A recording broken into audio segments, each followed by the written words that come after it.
Nuestra invitada de hoy en los micrófonos de la SER es Ana Elena Rivera, Las herederas de la Singer, su última novela publicada con Editorial Grijalbo. Ana, bienvenida al programa de Rosa Pasapágina. Muchas gracias, Rosa, por invitarme. Pues un placer haber descubierto esta historia y haberte descubierto a ti, porque he de decir que es el primer libro que leo tuyo y la verdad es que bueno, como habrás oído decir a todos tus lectores, engancha desde la primera página y quieres continuar. Además, ahora hablaremos de ella, esta línea en la forma de escribir en la que vas poniendo las 4 generaciones, vas dando esos saltos, le da mucha agilidad a la lectura y bueno, vas conociendo a todas de forma diferente. Vamos a ello. Verano de 1938 y Juan Fructuoso Cangas sufre un accidente en el pozo de Santa Bárbara de Turón que lo deja postrado en la cama y obliga a su hija Aurora a trabajar en la mina. Por entonces se trabajaba en la mina, pero no en la mina bajo tierra, sino que siempre el trabajo era afuera, ¿no? Sí, las mujeres en realidad los trabajos que tenían eran los trabajos de exterior, que eran trabajos durísimos, porque era cargar las vagonetas con el carbón, eran solo las palas, ya pesaban 20 kilos, ¿no? Era una barbaridad. Y bueno, pues eso, enganchar vagonetas en los lavaderos de carbón, donde se separaba el carbón de pues toda la materia, ¿no? Todo el escombro que traía con él. Ahí se levantaba muchísimo polvo de sílice, ¿no? Era un ambiente totalmente contaminado. Algunas incluso llevaban a los bebés y los dejaban en el suelo, en los respiraderos, porque no tenían otra cosa que hacer con ellos, ¿no? Entonces ellas, pues bueno, pues tenían, por ejemplo, las de los lavaderos, mucha silicosis, y lo que pasa es que la silicosis era una enfermedad que se consideraba de mineros y no de mineras. Entonces cuando iban al médico a pedir pues la jubilación o lo que fuera, ¿no? O bueno, tratamiento, pues las echaban, ¿no? Diciendo, ¿cómo vas a tener tu silicosis si las mineras no existen? Porque en Oviedo, en la capital, en Oviedo, en Gijón, pues no consideraban que las mujeres estuvieran en la mina, los mineros eran hombres, ¿no? Solo en la cuenca minera sabían la cantidad de mujeres que tenían que ir a la mina para poder mantener a sus hijos, ¿no? Y sacarlos adelante y no morir de hambre, en realidad, era pura supervivencia. Desde luego. Hay 4 generaciones, hablas de Aurora, Águeda, Ana y Alba, de la que iremos hablando un poquito de cada una de ellas, pero me interesa también mucho Olvido y Frutos, los padres de Aurora, que tuvieron una vida también un poco complicada. Pues sí, claro, siempre cada una está marcada por lo que pasó con sus padres, ¿no?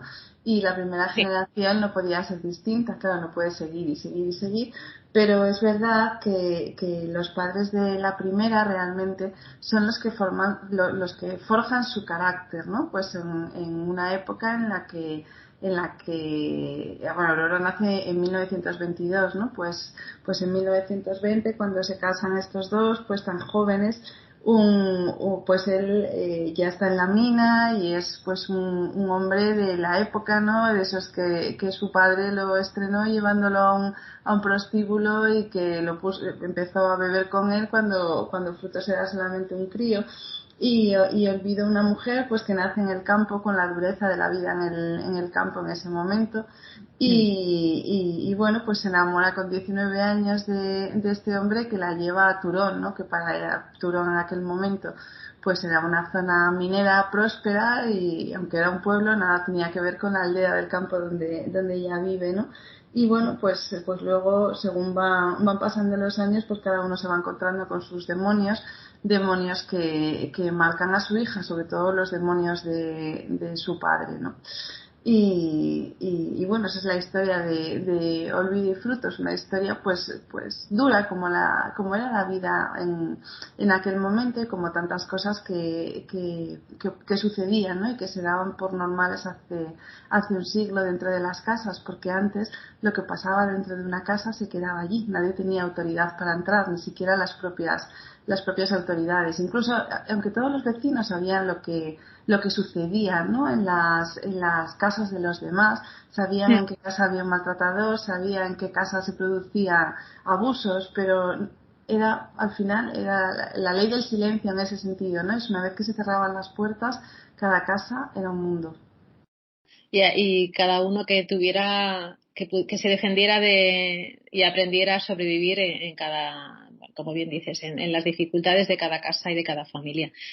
Una Singer de segunda mano cuya dueña había muerto sin descendencia femenina, y es el regalo que recibe de bodas Aurora, una máquina de coser que es, digamos, el elemento físico que tú encontraste o que tú guardaste para evitar un pequeño accidente, y el que va a ir marcando la vida de estas 4 generaciones.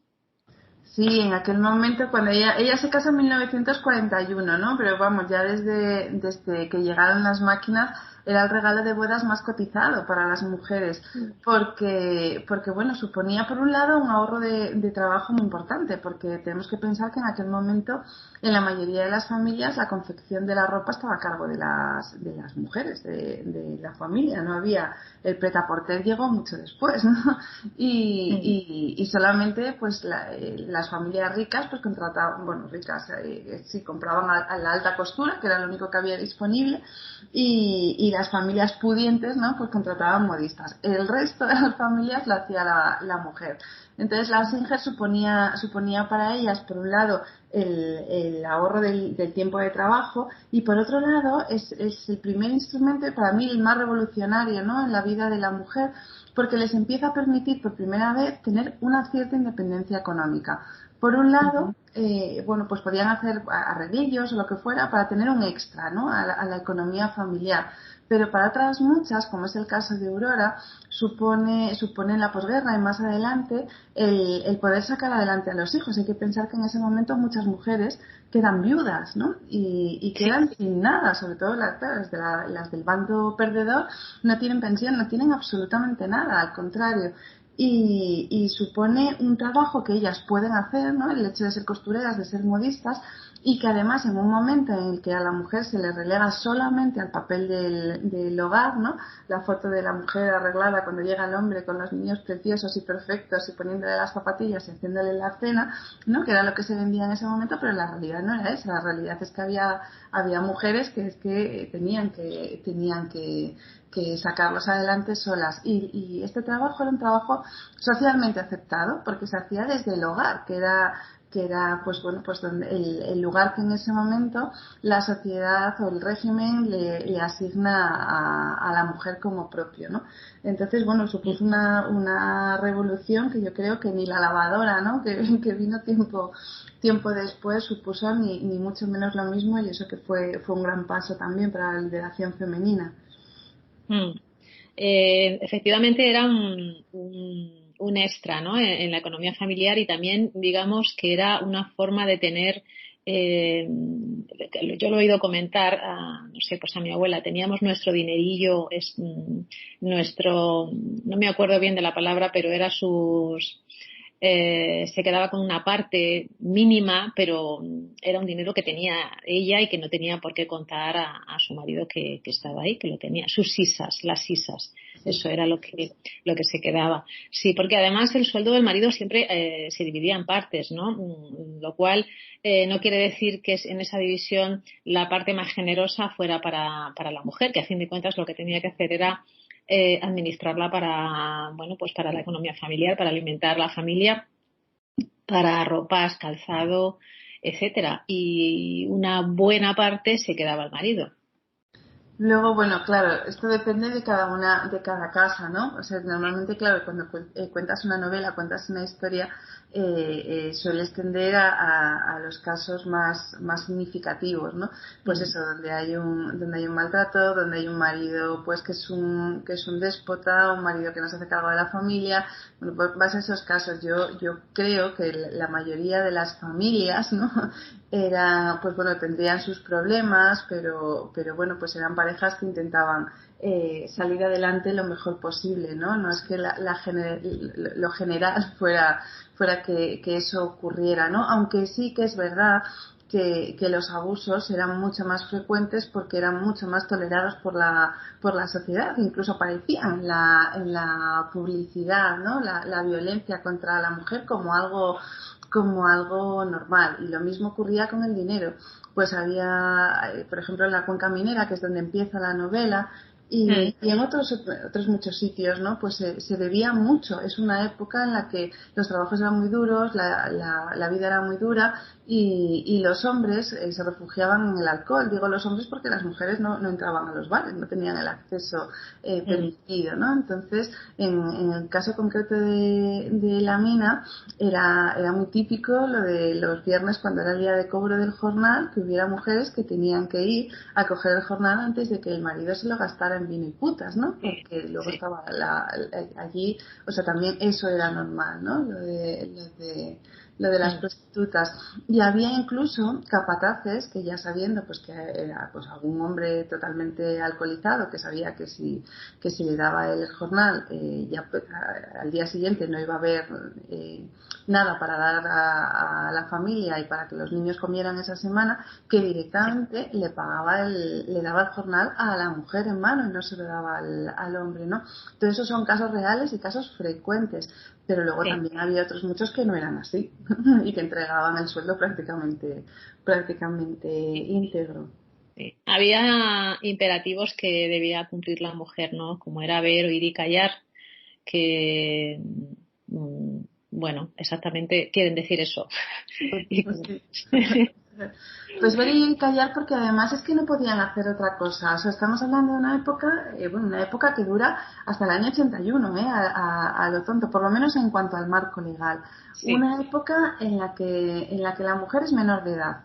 Ella no tiene dinero propio, el dinero pasa a manos del marido, aunque sea una herencia. Si quiere trabajar necesita permiso del marido, incluso hay durante muchos años, ni con permiso ni sin permiso, en los 2 primeros años de casada no estaba permitido el acceso al mercado laboral. Pero es que va pasando el tiempo y no, o sea, por supuesto no pueden trabajar sin el consentimiento del marido, no puede sacarse el carnet de conducir cuando llega el tema y cambia, o sea, esto cambia en el año 1981, que como quien dice uno en historia, esto es antes de ayer, ¿no?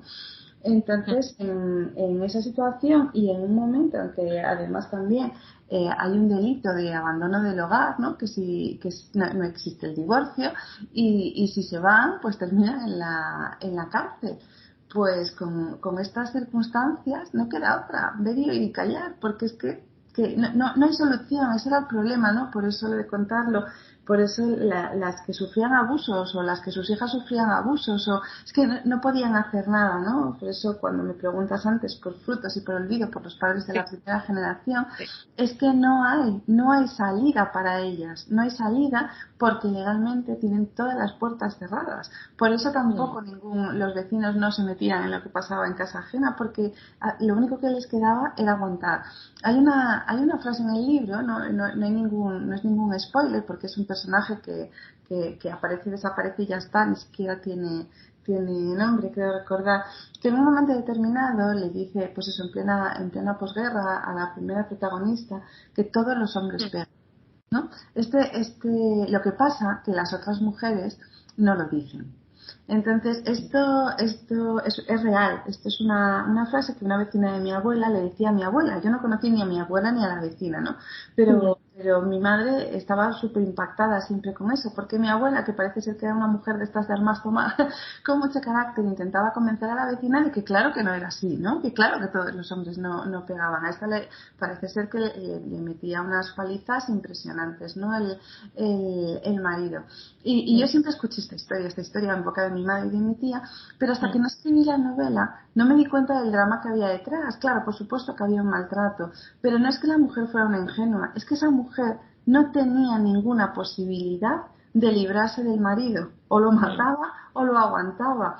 Entonces, claro, en su cabeza yo entiendo que la única forma de sobrevivir a esa situación, que sabes que te ha tocado y que tienes una condena a cadena perpetua hasta que ese señor se muera, pues era pensar que lo que a ella le pasaba en casa le pasaba a todas las demás.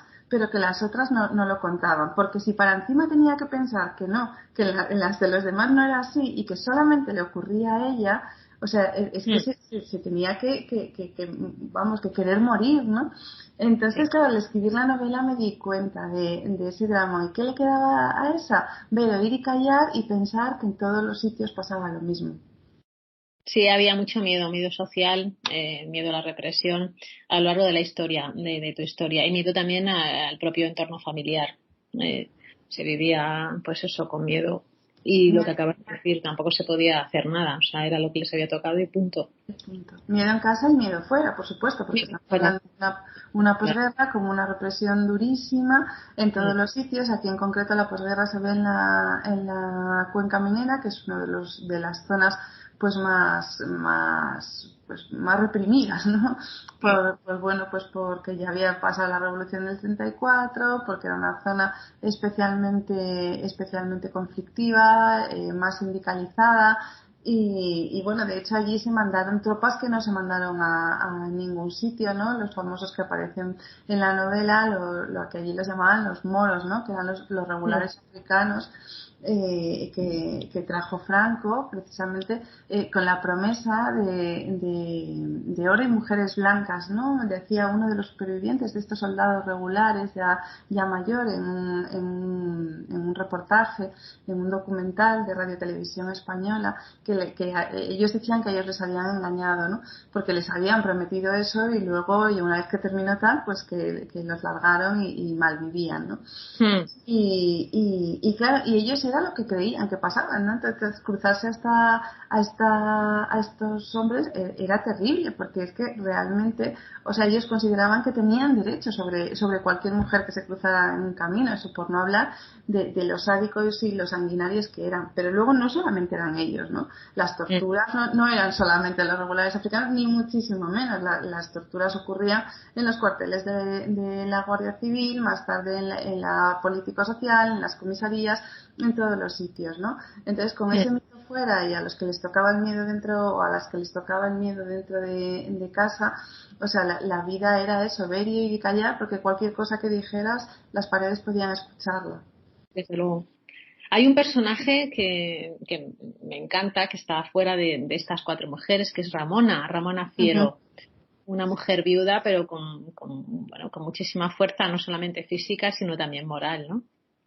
Sí, Ramona es el personaje de la minera, ¿no? La que es minera y pasa toda su vida siendo minera, incluso en la época, porque ha habido veces que las mineras existieron y veces que las mineras no existían, ¿no? Dependía del momento y de cómo fuera cambiando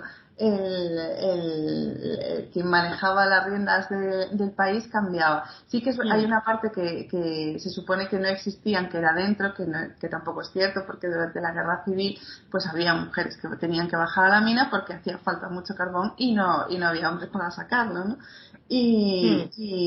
Pero bueno, en el exterior, en el exterior también durante muchos años estuvieron prohibidas y ahí estaban las carboneras, ¿no? Que nunca dejaron de existir. Eso de que la mujer bajó a la mina en el 96, pues nada de nada, ¿no? La mujer siempre ha estado ahí.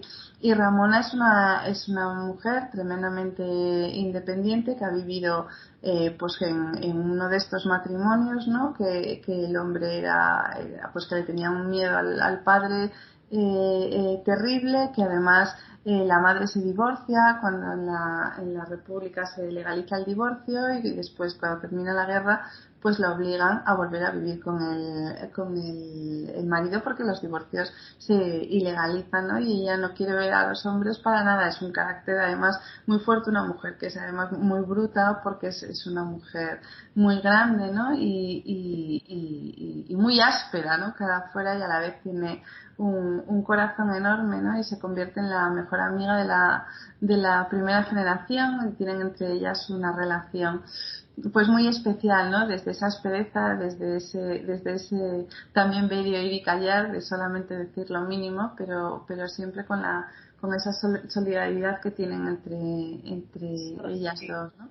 Pero bueno, Solamente. es una mujer que al final consigue vivir su vida, una vida muy dura, pero la vida que ella quiere. Hablamos del silencio, de ese silencio en el que se niega que existieran mujeres mineras, pero también había silencio en cuanto a cuando había algún accidente grave, ¿no? Por ejemplo, hablábamos del 3 de noviembre del 73 que hubo una explosión de grisú en el Pozo Mariquita en Quirós, y hubo 6 hombres muertos, pero 24 años atrás se había producido también una desgracia en el Pozo de María Luisa y lo que se hacía era que la información era muy escasa para que no llegase a los hogares de los españoles y para que de alguna forma los mineros no se soliviantaran. O sea, también había silencio y había que taparlo todo. Claro, la prensa estaba totalmente doblegada porque no podían contar nada que no se dejara contar. Entonces, justo ese accidente, el de 1949 en el Pozo María Luisa, que fue un accidente terrible, un accidente realmente de los más graves de la historia de la minería. Hasta ese momento estaba totalmente prohibido publicar en los periódicos ninguna noticia de un accidente en la mina, precisamente para eso, para no soliviantar a los mineros. El del 49, el del Pozo María Luisa, es el primero que aparece en el periódico. O sea, la gravedad fue tal que apareció en el periódico. La gravedad fue tal que fue la primera vez que se cerraron las minas. Se cerraron las minas porque los mineros y todos los pueblos de la cuenca minera fueron a acompañar la salida cuando se empezaron a sacar los ataúdes del pozo, o sea, iban sacando los cadáveres y cuando ya empezaron a movilizar aquello, que no habían salido todos los muertos, pero ya empezaron, fueron todos a acompañarlo y no fueron al trabajo y no pasó nada. No pasó nada, o sea, la Guardia Civil, nadie atacó, ¿no? Aquello era totalmente histórico, de tal era la gravedad, ¿no? Tal era la gravedad que además se encargó hasta una investigación, por supuesto que los resultados fueron los que querían que salieran, ¿no? Precisamente para evitar que la cuenca se soliviantara y bueno, los resultados es que terminan echándole la culpa a un vigilante muerto, ¿no? A una irresponsabilidad de uno de los muertos que era el vigilante, ¿no? Cuando los mineros llevaban mucho tiempo protestando porque allí no había ventilación, que aquello iba a explotar, ¿no?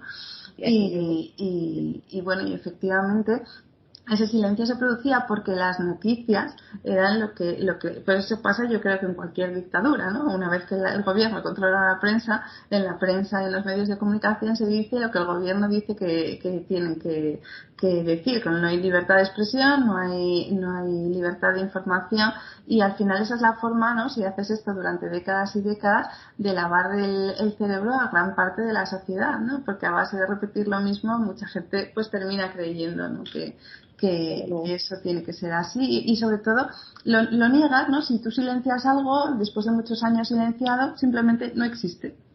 Exactamente.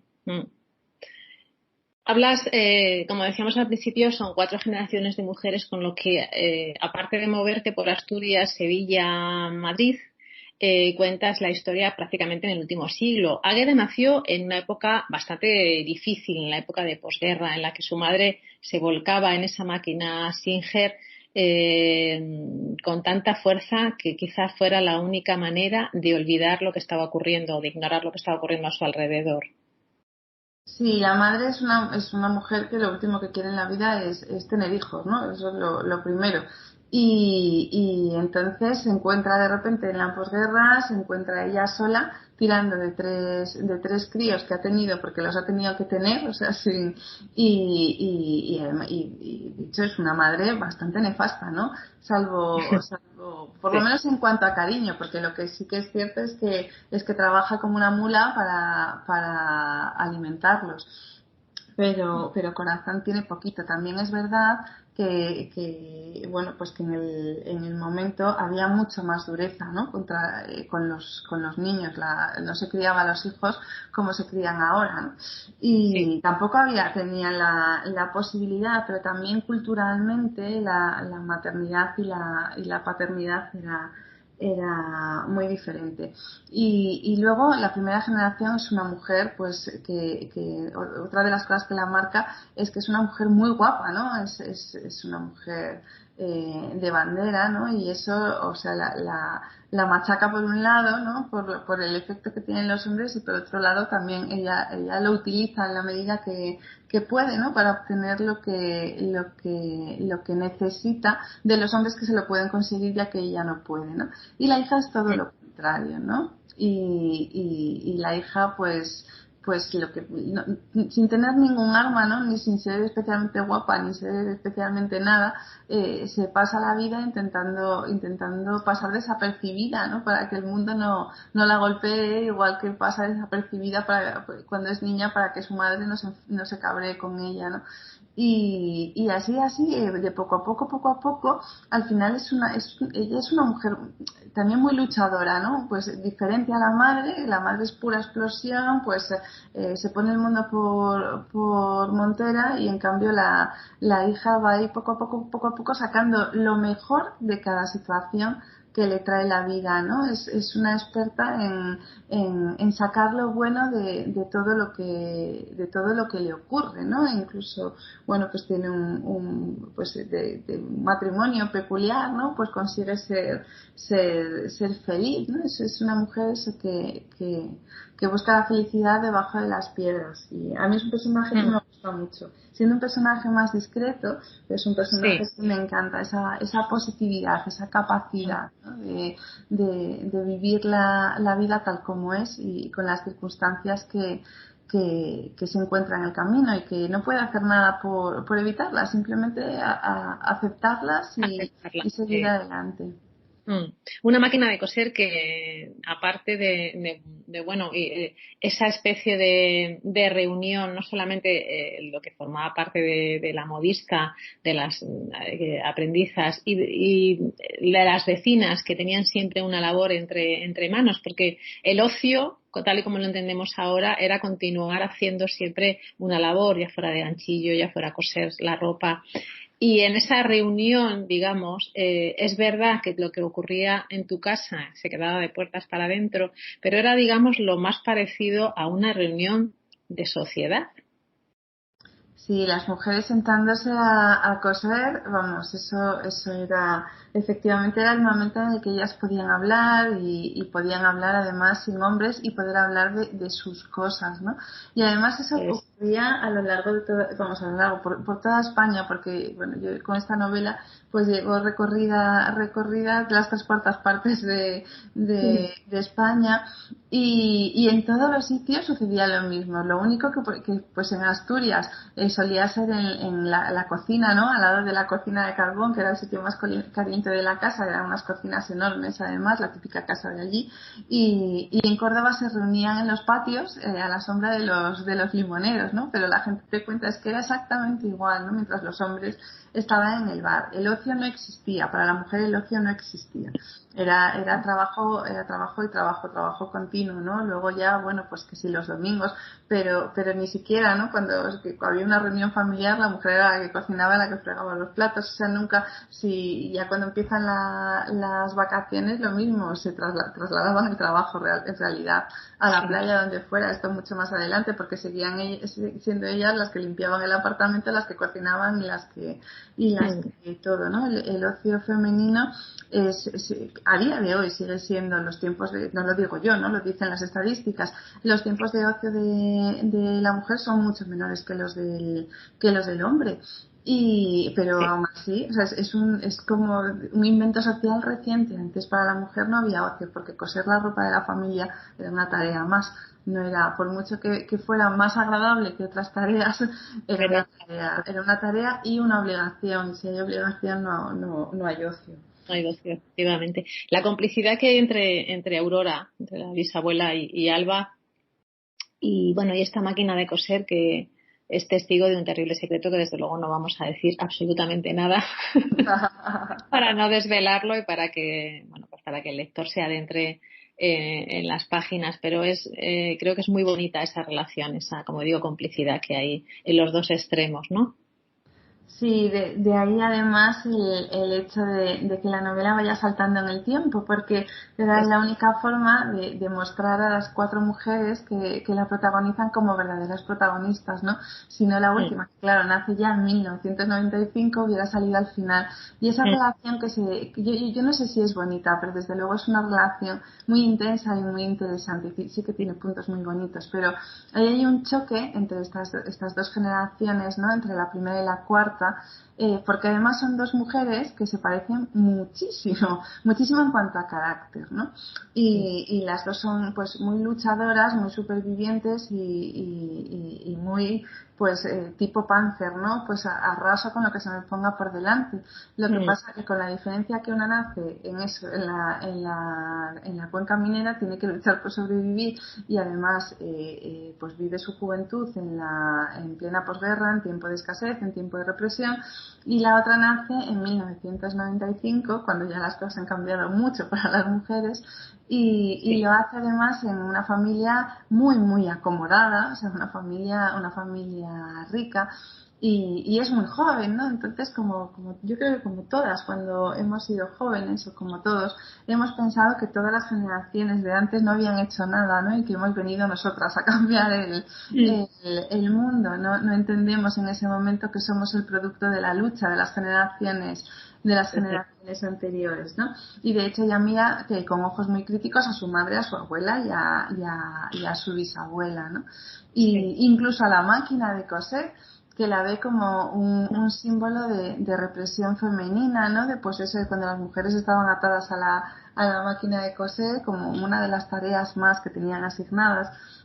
Cuanto a la bisabuela, lo que le ve es todo lo contrario, ¿no? Es como la liberación que para ella supuso mucho trabajo, muchas horas de trabajo, pero fue lo que le permitió sobrevivir a lo largo de toda su vida, ¿no? Y sacar a sus hijos adelante, incluso a su nieta, que también la saca ella. Entonces ahí se produce un choque de no entiendo nada, pero como son las dos igual de explosivas, ¿no? Pues al final terminan tejiendo ahí una complejidad que es muy chula, porque la bisabuela a través de la bisnieta vive, ¿no? Una época en la que ella ya está en una residencia de ancianos, ya tal, y vive una serie de experiencias que ya no pensaba vivir, ¿no? Y la bisnieta pues se da cuenta, ¿no? de muchas cosas y la ayuda de todo lo que pasa en las generaciones y la pasadas, y la ayuda a conectar con sus antecesoras, incluso a madurar mucho más rápido. Y qué chula, a mí esa parte me parece, ya te digo, no sé si bonita, pero sí enternecedora. Pues me quedo con un par de frases que casi están al final de la novela, que dice: la vida es lo que es y no lo que quieres que sea, que cada cual pueda aceptarlo o rebelarse, ser feliz o lastimarse, dándose golpes contra un muro inamovible.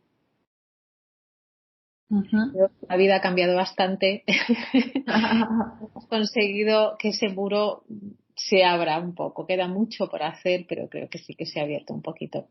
Hombre, yo creo que el mensaje de la novela en cuanto a la evolución de la sociedad es muy, muy positivo y muy optimista, ¿no? Y además, al estar visto desde el punto de vista de la mujer, pues todavía la evolución es mucho mayor.